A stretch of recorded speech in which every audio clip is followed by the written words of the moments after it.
dan desain grafis. Jadi nanti lebih detailnya perihal apa yang mau disampaikan, mau ditanyakan perihal mengenai apa tentang manajemen perusahaan atau perencanaan produksi dan lain sebagainya bisa nanti dipertanyakan detailnya. Ya. Untuk latar belakang dibikinnya masa Vido Garment ini awalnya gimana? Latar belakangnya Vido Garment sendiri berawal dari ini.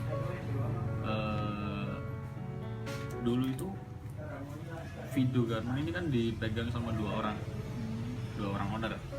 Itu mulai dari tugas kuliah. Oh, tugas kuliah. Jadi mulai dari tugas kuliah latar belakangnya dulu itu. Dimulai dari tugas kuliah, terus perencanaan bisnisnya mereka itu menyasar ke dunia konveksi. Dijalanin beberapa tahun semester masa kuliah mereka. Pandangannya konveksi ini kok menjanjikan. Akhirnya mereka lebih fokus lagi dengan dropship sistemnya waktu itu masih dropship terus.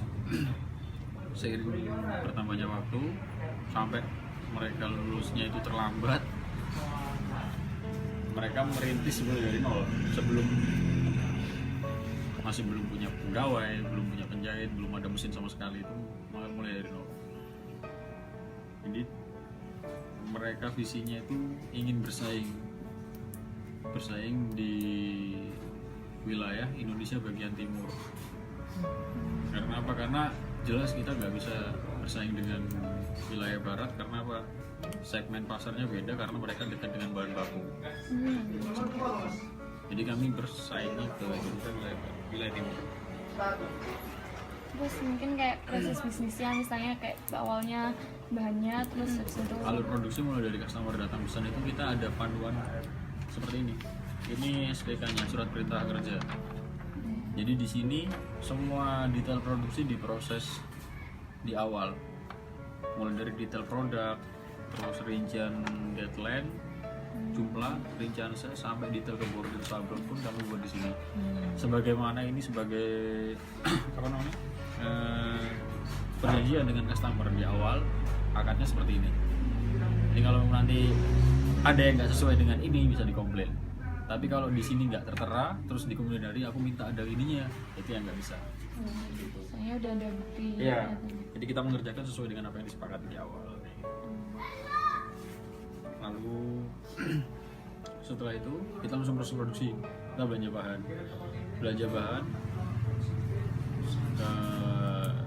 Kita menerapkan SOP di sini untuk kaos itu 10 hari kerja.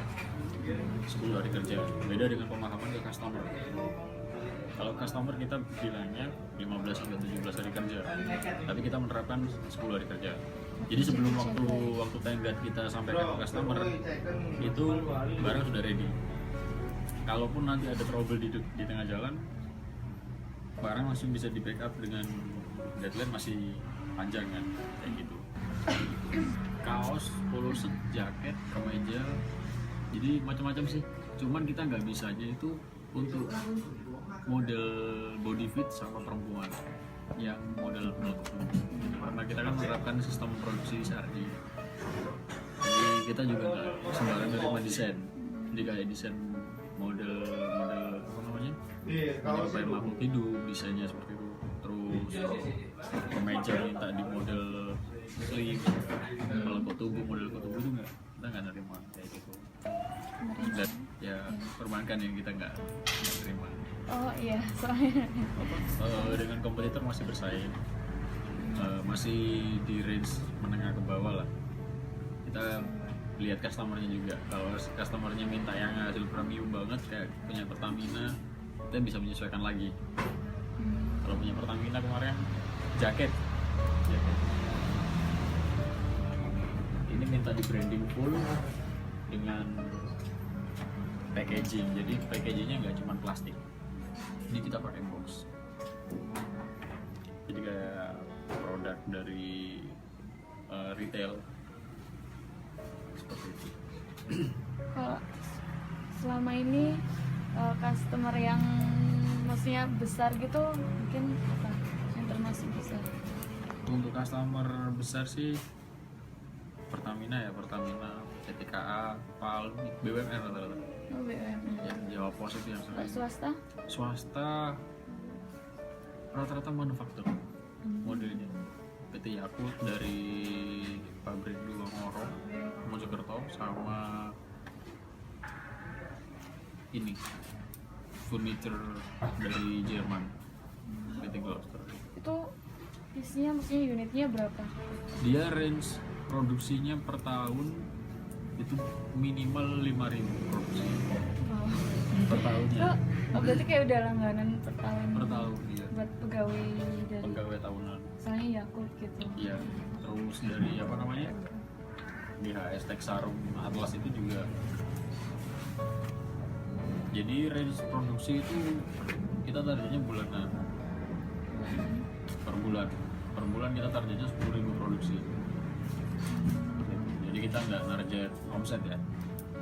Kita targetnya di sini produksi, otomatis nanti dari target produksi tadi kita berusaha mencapai offset yang Oh iya. ditentukan, mulai dari apa, nominal produksi dengan keuntungannya itu surplus gitu. Kalau di sini keunggulannya apa Mas?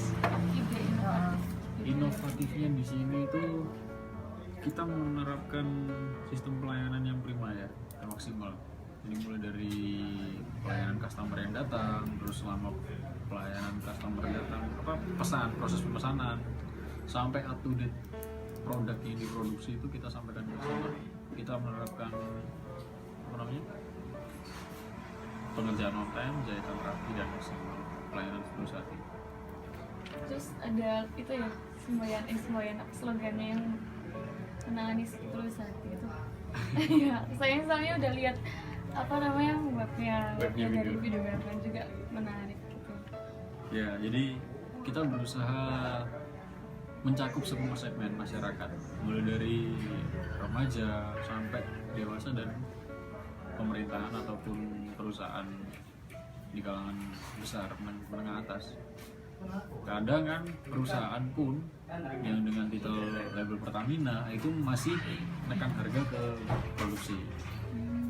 Jadi kita berusaha menyesuaikan diri dengan semua segmen, mahasiswa, komunitas, sampai instansi pendidikan, mulai dari TK PAUD. Kami berusaha memaksimalkan di situ pelayanan. Fokusnya kaos, dia branding kaos untuk clothing line kayak gitu. Kalau promosinya gimana Mas? Kita menerapkan sistem promosinya di media sosial sih. Dengan kekuatan media sosial kita berusaha mencapai target yang ditentukan per bulan. Jadi kita Videogarmen di sini nggak ada sales. Jadi kita nggak ada offline ya, kita menerapkan sistem online semua. Jadi kita menjaga kredibilitas video ini di halaman pertama Google terus. Seperti itu. Jadi kita menggunakan tenaga SEO. Saya juga lihat konfet di Surabaya gitu yang muncul Videogarmen. Nah, kita memaksimalkan banyak keyword di Google. Tagline-nya itu mengarahnya ke video seperti itu. Jadi kekuatan marketing kami di online. Jadi rata-rata customer pun yang datang ke sini itu jarang yang offline. Jadi kita pelayanannya offline. Kita ready 3 nomor itu semua segmen. Website pun kita ada website utama, ada beberapa blog penunjang, ada website yang menunjang dari website utama tadi. Kalau yang penunjang itu kayak gimana? Jadi kita hanya share artikel. Ya itu bagian dari sistem search engineering SEO-nya.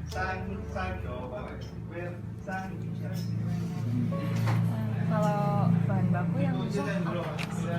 Bahan baku yang susah ini gini, karena kita kan nggak menerapkan sistem stok bahan ya. Jadi kita order ini by PO ini. Jadi requestnya bahan apa kita baru pesan. Kita sudah MOU dengan supplier bahan. Ya sebelum customer pesan ini fix minta warnanya bagaimana, bahan di mana, ini mesti kami cek dulu ketersediaan bahannya di supplier. Kendala dari bahan sebenarnya sih biasanya kalau missing warna, ya gitu, itu yang sering, karena beda bahan, beda celupan warna. Kayak gini nih, Pertamina pesan 5.000 pulset nih, 5.000 pulset itu kurang lebih hampir 2 ton bahan. Nah nggak mungkin kan satu cloning bahan itu warnanya sama semua. Oh iya. Itu missing warna itu udah sering banget. Terus trouble-nya ini di sini, miskomunikasi antara customer dengan operator Admin. desain. Jadi ketika di sini penjelasannya sudah detail, tapi customer ada missing. Customer misalnya minta ada bordir lagi di lengan kanan, ternyata dari desain nggak nampilin. Nah ini bermasalah di belakang, karena pengerjaan sudah dari ini salah sampai ke belakang pun sudah salah. Ya seperti itu. Terus kalau misalnya salah gitu, Ya, yang udah jadi ya kembali lagi kami kan menerapkan pelayanan yang maksimal. Jadi produk yang cacat pun kami sampaikan ke customer. Jadi bahan itu ada lubang itu, kita sampaikan.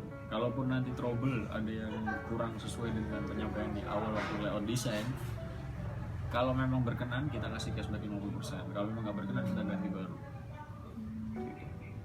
Ini sesuai permintaan customer. Kita kembalikan lagi ke customer. Customernya mintanya bagaimana? Supaya apa? Yang diterapkan dari owner saya itu, yang selalu saya ingat, kita ini memberikan pelayanan. Kita ini penyedia jasa. Kalau orang yang pesan ke kita itu benar-benar kepercayaan, terus kita nggak bisa ngasih kepercayaan yang lebih dari sebagai seorang penyedia jasa, orang ini kan bakal produksi video kayak gini jelek, nggak Gitu repeat ya. order gitu. takutnya kan nggak kembali. Dia memang order ke sini sekali, order banyak tapi nggak kembali. Itu yang bukan jadi harapan kita. Di sini pegawainya berapa? Pegawai di sini untuk pegawai tetapnya ada kurang lebih 11 sampai 12 orang pegawai tetap. Sisanya itu pegawai borongan. Karena dari penjahit, tukang potong dan sampai di sisi belanja pun itu sisanya borongan. Kalau borongan gitu kayak gimana? Berarti nggak di sini ya?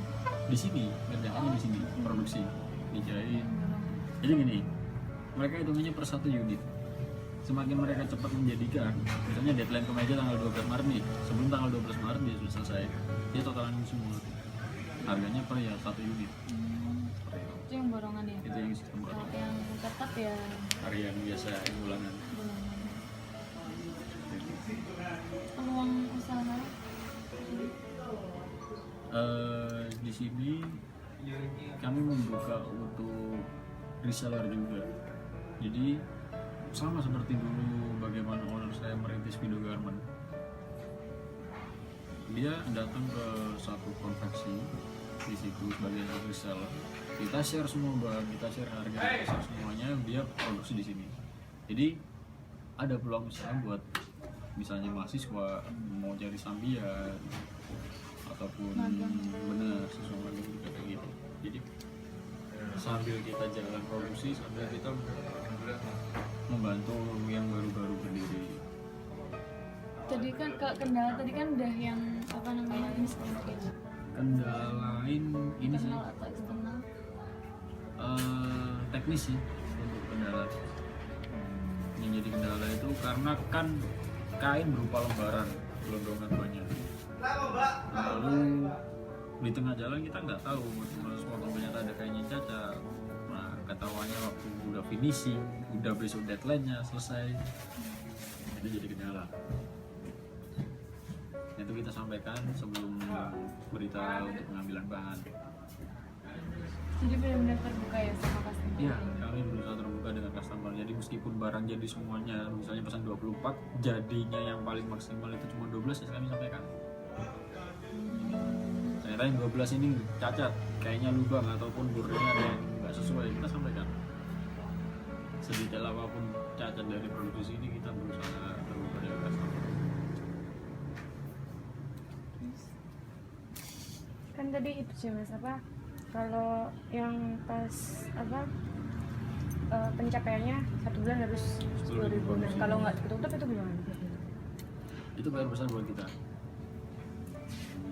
Kita di sini sebagai tim front end dan depan, marketing juga. Kita nggak ada habisnya buat selalu evaluasi setiap hari mungkin, setiap minggu, awal minggu itu dengan ownernya ataupun dengan di akhir bulan kita evaluasi lagi apa yang bikin mengganjal, karena setiap perbandingan kunjungan di website dengan kunjungan customer yang tanya di online, di phone, di WhatsApp, di Line itu harusnya sebanding. Kalaupun tidak menembus target di 10.000, kita kejar targetnya di bulan berikutnya. Jadi ditutup di bulan berikutnya gitu. Iya. Per bulan itu kami menerapkan sistem seperti ini. 1 hari langsung closing. Jadi langsung eksekusi customer itu. Dan perkiraan range marginnya amannya buat modal video 1 bulan itu kita tentukan. Memang target bulanannya 10.000, tapi kita tentukan di nilai di batas nilai mana kita aman, kita nggak rugi di bulan itu. Bahkan dengan pengeluaran bulanan nggak pembayaran karyawan, kebutuhan harian seperti itu. Jadi di range itu kita ambil amannya. Tapi tetap dilepas dari itu kita tetap mengejar target bulanan itu tadi. Kalau keuntungan bisa berapa? 400 sampai 600. Berapa? 400 sampai 600. Alhamdulillah. Terus kalau best practice, ide atau gagasan dalam menangani kendala, Kita open mind dengan semua divisi, kita share semuanya, karena kan di satu produk itu nggak hanya meliputi desain aja, kita share semuanya dengan ya bagian divisi potong, penjahit, sablon, sampai ke operator bagian koordinator, kita share semuanya. Misalnya ada problem nih, ini bisa harus selesai, kondisinya nggak memungkinkan karena penjahitnya cuma 2, opsinya bagaimanapun kita pasrahkan, kita pikirkan bersama. Oh ini harus dikeluarkan, oh ini harus ditambah lagi penjahitnya, oh ini harus dikurangi misalnya seperti ini. Jadi seperti itu, kita open semuanya, kita selesaikan bersama dengan semua divisi. Jadi per satu produk PO ini turun, setiap hari pagi kita meeting dulu, setiap SPK ini turun kita langsung bahas, mulai dari belanja bahan, deadline masuk, deadline potong, jadi semuanya kita terstruktur mulai dari awal. Jadi PO ini turun ya, sampai ke potong itu ada strukturnya lagi, ada jadwalnya lagi, sampai ke jadwal belanja itu ada jadwal produksi, jadwal jahit, order, kita merinci. Jadi per hari bahkan per menit kita up to date ini. Jadi kita menerapkan manajemennya itu nggak hanya di front end, jadi di semua lini kita terapkan, sampai di surat jalan mau proses bordir, mau proses sablon, mau proses jahit di luar, kita semuanya terinci. kalau boleh tahu ini divisinya apa aja? Divisinya mulai pertama dari front end, tim depan di marketing dan desain, admin dan kasir juga. Terus di divisi belanja dan pengadaan bahan ada divisi potong, cutting. Lalu ada divisi produksi. Produksi ini membawa di jahit dan bordir sampai. Untuk packaging nggak ya? Finishing packaging masih di divisi produksi tadi. Oh benar. Iya. Terus ini dibangun ya dari tahun berapa mungkin? Video Garment ini berdiri sejak tahun 2011. Terus kenapa kok bisa milih video? Namanya video. Nama video. 2 orang, Alfian dan Andito. Oh iya.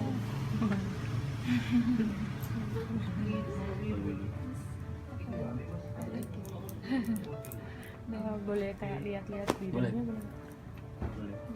Terakhir mas, harapannya apa Iya. untuk jangka Untuk selanjutnya? jangka waktu yang lebih panjang lagi, ya harapannya Video Garment ini bisa terus berkembang. Nggak cuma ada di Surabaya, kita bisa berharapnya kita punya kantor cabang, kita punya cabang baru di luar kota, dan tingkat penjualannya pun kita target marketingnya itu bisa mencapai mancanegara, nggak muluk-muluk lah Asia.